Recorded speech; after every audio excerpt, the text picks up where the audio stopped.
ॐ अज्ञानतिमिरन्धस्य ज्ञानाञ्जनशलाखया चक्षुरुन्मिलितं येन तस्मै श्रीगुरवे नमः। नमो ॐ विष्णुपदाय कृष्णप्रेष्ठाय भूतले श्रीमते भक्तिवेदान्तस्वामिन् इति नामिने। नमस्ते सरस्वते देवे गौरवाणी प्रचारिणे निर्विशेष शून्यवादी पाश्चात्य देशतारिणे। जय श्री कृष्ण चैतन्य प्रभु नित्यानंद श्री अद्वैत गदाधर श्रीवासदि गौरभक्तवृंद। हरे कृष्णा कृष्ण कृष्ण हरे हरे, हरे Ram Ram Ram Hare Hare.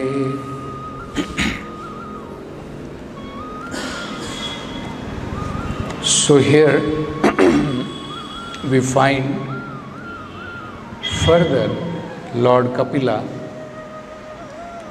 is describing about the greatest factor of bondage in this material existence.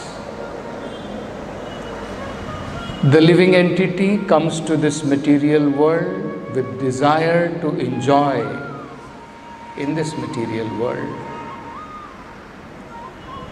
In reality, the only male, the only Purusha is Krishna. He is Parama Purusha. In the Vedic literature, specifically you will find in Bhagavatam, the living entity is also described sometimes as Purusha because of his tendency to enjoy like the Supreme Lord. So in the material world, when the living entity is coming, his desire is to enjoy this material world. So he is also sometimes referred to as Purusha. Whereas in reality, actually, Krishna explains in Bhagavad Gita that the living entity is actually Prakriti. The real meaning of Purusha and Prakriti has to be understood properly. Purusha means predominator, and that is only Krishna, the master. Prakriti means predominated, the servant. Jivera Swarupa hoy Nityer Krishna Das. That is our real position. But in the material world, either we come in the dress of a male or we come in the dress of a female. The propensity is to enjoy.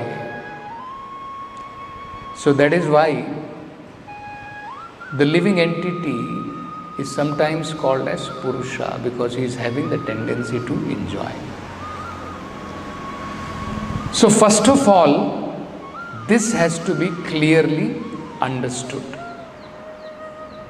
Prabhupada explains in the story of Puranjana,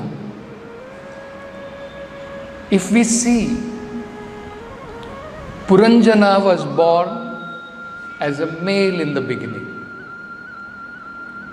Later on, because of his material attachment to his wife and children, his home, he was born in the next life as a woman. So once the same living entity took birth as male, again in the next birth, the same living entity took birth as female.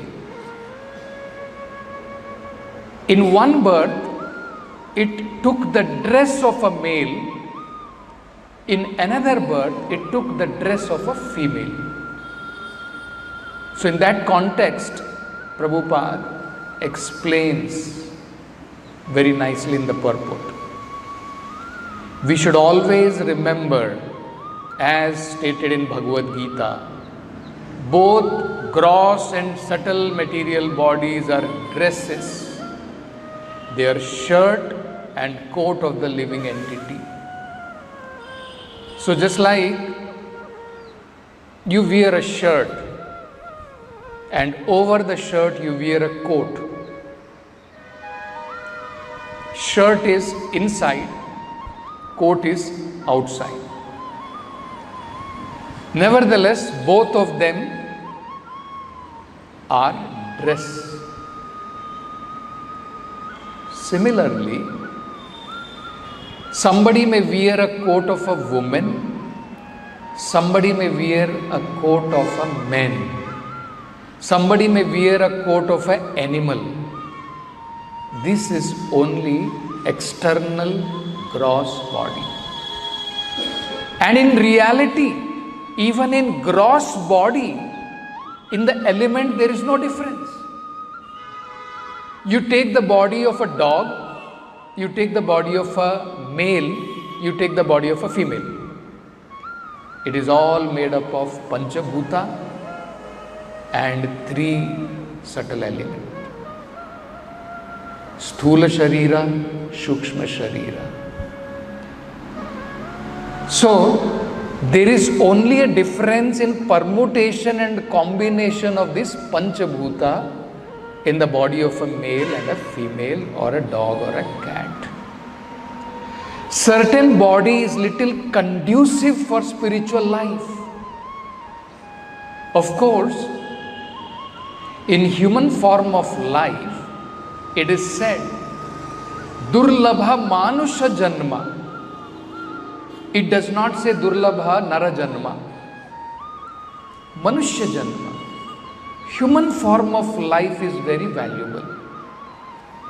So it does not matter whether one has taken a male form or someone has taken a female form. There is no doubt that the body of male, as per physiology, psychology, is more advantageous than the body of a female.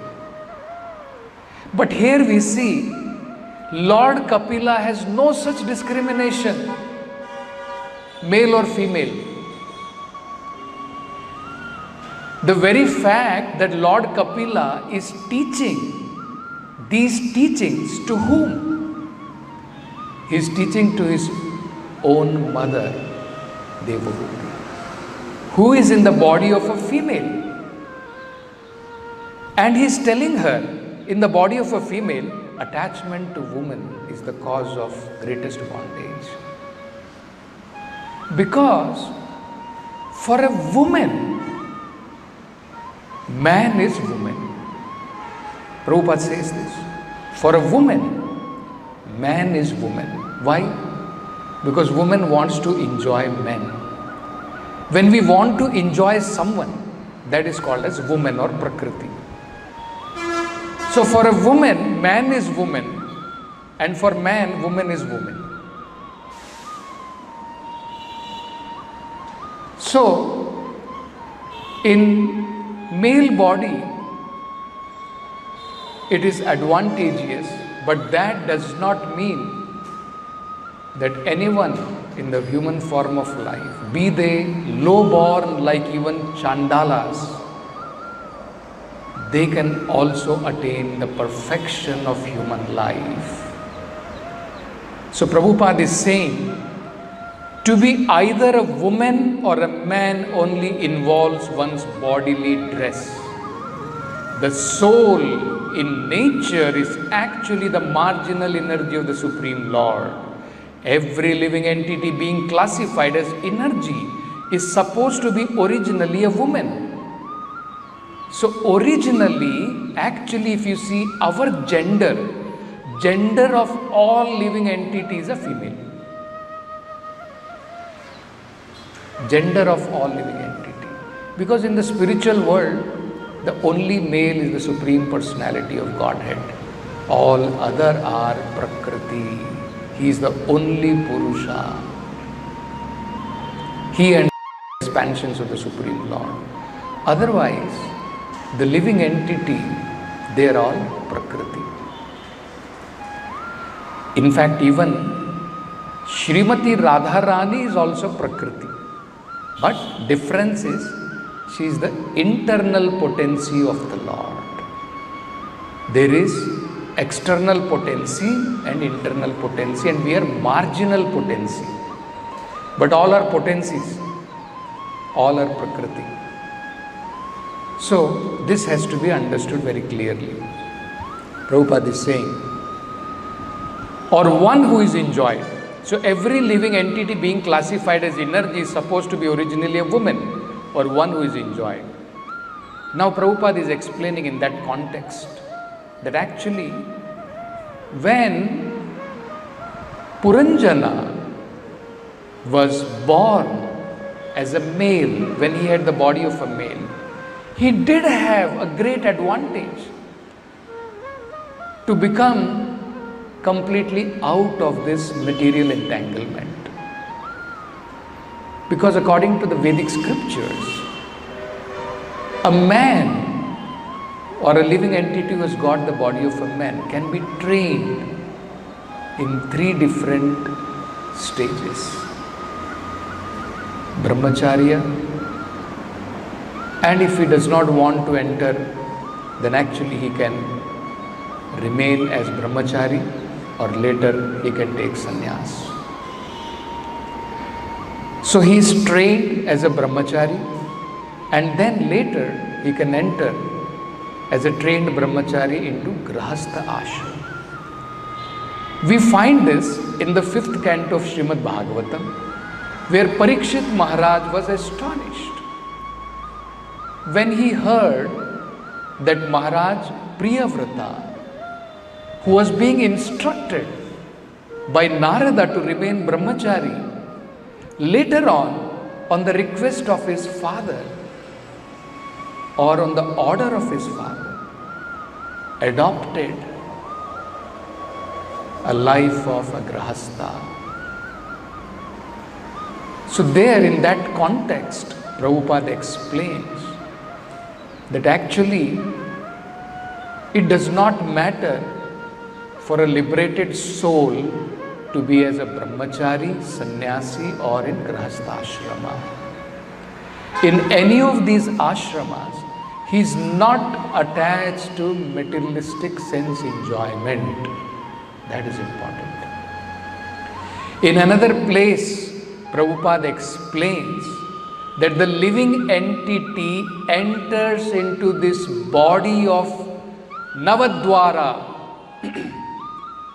This body of Navadwara, this material body is called the body of 9 gates, with a woman of desire.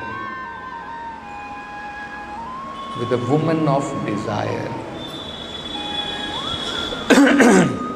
So actually, what we have to be careful about is our propensity to enjoy. So, it is very important that in whatever ashram one is in, one should try to follow the rules and regulation of that particular ashram. That is very important. So here Prabhupada explains this very nicely. In the body of a man, there is a greater opportunity to get out of the material clutches. There is a less opportunity in the body of a woman. In this verse, it is indicated the body of a man should not be misused through forming an attachment to woman and thus becoming too entangled in material enjoyment, which will result in getting the body of a woman in the next life. So actually those who are women, in their previous life, there is one of the greatest possibility that they were men in their last life and they were attached to women. And that is how, so you can imagine, if you become attached now to women, the next life is guaranteed. Next life will be that of a woman. Woman is generally fond of household prosperity, ornament, furniture and dresses. She is satisfied when the husband supply all these things sufficiently. Relationship between man and woman is very complicated, but the substance is that one who aspires to ascend to transcendental stage of spiritual realization should be very careful in accepting the association of a woman. And then Prabhupada is saying, so this is very important. There is a difference between women in Krishna consciousness and women in spirit of materialistic enjoyment. There is a lot of difference. So Prabhupada is saying, in the stage of Krishna consciousness, however, such restriction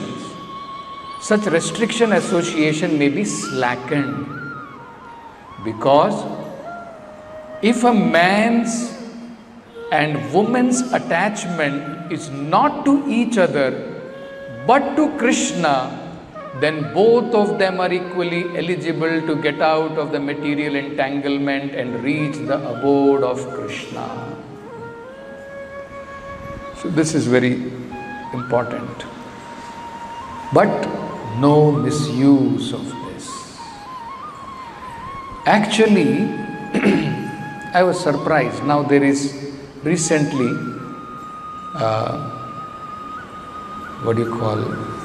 some kind of arguments, debate going on in the other camp of GBC, wherein actually we find, if you go through the folio, Prabhupada called women in Krishna consciousness as Prabhu, Yamuna Prabhu, Malati Prabhu. Prabhupada is saying like this. He is writing letters and he is even addressing. Prabhupada is saying, in Krishna consciousness, everyone should be called as Prabhu. Because he made no distinction.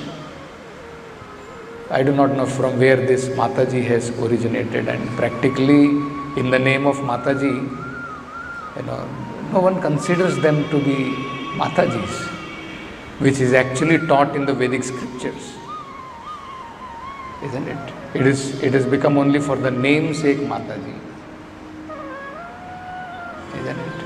You find that even so-called spiritual master in the other camps, we find getting entangled with their female disciples. Very horrific. So, this is possible only when we become advanced in spiritual life. We will be able to see not on the level of material dress. That is what Prabhupada is saying. Association in Krishna consciousness should be understood in this manner as Prabhupada is saying. If a man and woman's attachment is not to each other but to Krishna, then both of them are equally eligible to get out of material entanglement and reach the abode of Krishna.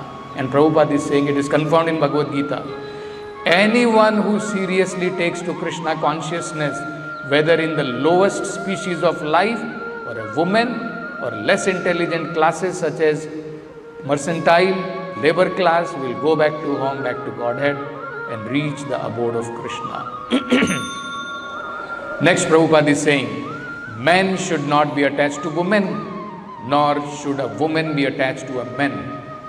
Both men and women should be attached to the service of the Lord. This is the formula. In Krishna consciousness, very important. So men should not become attached to women and women should not become attached to men, both either in family life or in any other way. We should understand this principle is very important. Men should not become attached to women and women should not become attached to men. Both of them should become attached to Krishna. Both men and women should be attached to the service of the Lord. Then there is possibility of liberation from material entanglement for both of them. Otherwise, for a man, he becomes attached to woman. Then next life, again he has to continue in this material world. One more very interesting, in the life of Puranjan only we see this.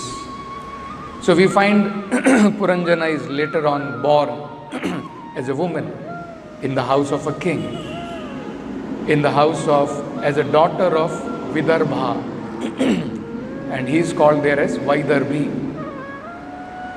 There, by the arrangement of the Lord, Vaidarbhi gets married to Malaya Dhwaja, one great devotee of the Lord. And later on, one friend of Puranjana, old friend of Puranjana, comes as a Brahmana, who is the spiritual master. So because all these are allegories being used by Narada. So how the spiritual master comes, even though that same Puranjana had once again degraded, did not utilize the human form of life, again became degraded, born as a woman. So that spiritual master once again comes to remind him, isn't it? So there, when Vaidarbhi, along with her husband Malaya Dhwaja, they leave their house and go to the forest for practicing austerity, and she is serving the husband. And it is stated there that even though both of them are physically very close, but there is no lusty feeling in both of them. And she is serving her husband very nicely. Finally, Malaya Dhwaja gives up his body and goes back to Godhead. And very pitifully she is crying. And she is thinking that now there is no one for me in this material world. Let me also enter into the fire. And she wants to, enter into the fire with her husband. So at that time, this Brahmana, who is actually the Chaitya Guru, comes as a Brahmana to remind this Vaidarbhi. So this Brahmana says, Na tvam Vidarbha duhita. Actually, you are not the daughter of Vidarbha. Na tvam Vidarbha duhita, nayam viraha suhrittava, nor this Vira, nor this Malaya Dhwaja is actually your husband as a Suhrit. So even this Malaya Dhwaja is not your real husband. He is not your real well-wisher. Napatis tvam Puranjanaya, and nor were you the actual husband of Puranjani in your previous life. You thought you are the master and you are the husband of that lady Puranjani. So neither you are that. Ruddho navamukhe yaya. Actually the reality is you were simply captivated in this body of 9 gates. So neither you were that Puranjana who was thinking I am the husband of Puranjani, and now neither you are a wife. You are thinking you are dependent on your husband and your husband is your real well-wisher, nor you are the daughter of that king of Vidarbha. You are actually the spirit soul caught up in this body of Navadvara. And in the next he says, Maya hi esha maya shrishta. This body of 9 gate is actually created by my Maya Shakti. Maya hi esha maya shrishta yat Pumamsam striya satim, by which one sometimes thinks, I am pumamsam, I am male, striyam satim, I am chaste woman, or I am enanj. Either of them. It is all by my Maya Shakti. Manyase no bhayam yadvai ham sau pashya vayor gatin. So he is saying, the Lord is saying, actually, this illusory energy is my potency. And both of us, you and I, are pure spiritual identities. Now try to understand this. I am trying to explain our factual position. So actually this is our real position. So it is very important for anyone who is practicing Krishna consciousness that we are aware of these kinds of material attachment, because naturally in this material world there is attraction between male and female. Pumsam striya maituni bhavam etat. So Prabhupada used to say, man is good, woman is good, but the combination is bad. So in its own place, man is good, woman is also good, but when they come together, that is the problem. That is where bond of attachment arises, and Lord Kapila is warning, there is no greater infatuation. All brahmachari should understand this. No greater infatuation than this. And later example will be given by Lord Kapila, that even great personality like Brahma became bewildered. Of course, that is just a pastime to show the illusory potency of the Supreme Lord. So we'll stop with this Granthara Srimad Bhagavatam ki jai. Guru Srila Prabhupada ki jai.